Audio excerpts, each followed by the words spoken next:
आपने जो बात बोली ना वो इम्पोर्टेंट है कि साहब इच्छा की पूर्ति करेंगे तो पाप लगेगा, तो नहीं करोगे तो पुण्य नहीं लगेगा, पाप तब भी लग रहा है क्योंकि इच्छा तो है, वो परिणाम तो है, वो फल तो परिणाम से है। अंदर समझ में आएगी नहीं है। तुम ये क्या, ये जो बाहर की क्रिया को रोकने का समझता है जी मैंने विजय पा ली, ये कोई। एक बार बताओ, वो इच्छा जो आपने रोक रखी, हृदय पे हाथ तो रखो कि पाप के डर से रोक रखी, समाज के भय से रोक रखी। आपको पाप का भय कम है, समाज का भय ज्यादा है। और वो समाज का भय ज्यादा क्यों है, कभी पूछा समाज का भय? क्योंकि मान कसाय तीव्र है। अगर हमने ये काम किया और समाज में हमारी इज्जत चली गई, क्या कहेंगे लोग? सबसे बड़ा रोग, अब मन तो बहुत कर रहा है कि 50 साल हो गए शादी को, बढ़िया धूमधाम से एनिवर्सरी मना लो, बढ़िया 5 स्टार में मना लो, जो भी स्टार होते हैं, है नहीं, कम से कम 5 स्टार में नहीं तो 2-3 स्टार में तो मना ही लूँ। ख्याल में है कि नहीं आया?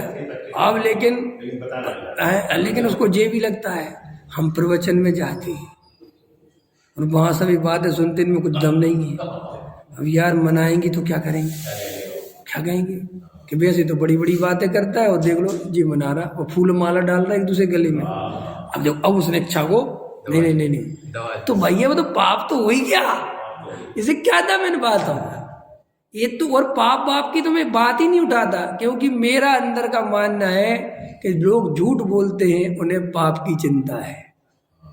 अगर पाप की चिंता जिसे रियल में हो जाए वो धर्मात्मा हुए बिना रहेगा नहीं। ये तो बिल्कुल झूठ है, झूठ बिल्कुल सफेद झूठ। क्योंकि तुम ये नहीं बोल सकते कि हमें समाज का डर लगता है, ये बोलने में तुम बहुत बेइज्जती होती ना तुम्हारी। अच्छा बेटा, समाज के डर से नहीं कर रहे तुम, वैसे तो तुम हो ही पापी, ये बात उसको नहीं समझती।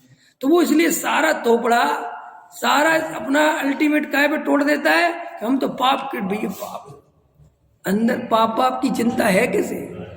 सम्यक दृष्टि के अलावा पाप की चिंता कोई कर ही नहीं सकता। मिथ्या दृष्टि कोई पाप की चिंता है, झूठ बोलता है वो तो, उसको असली तो कसायों में ही लगा है वो। तो ये जो समाज का भय ना, समाज ये समाज का भय क्यों है, समझ में आ गया?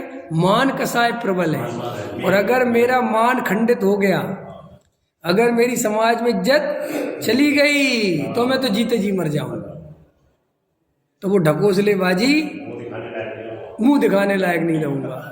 तो वो लोग देखो ऐसे ऐसे वो ऐसे करते, इसका मतलब क्या है कि अंदर में मुंह दिखाने लायक नहीं रहूंगा। हमारे कितने कितने पाप छुपा रखे हैं, अगर मुंह दिखा सकते उन पापों को करके तो कब के कर लेते।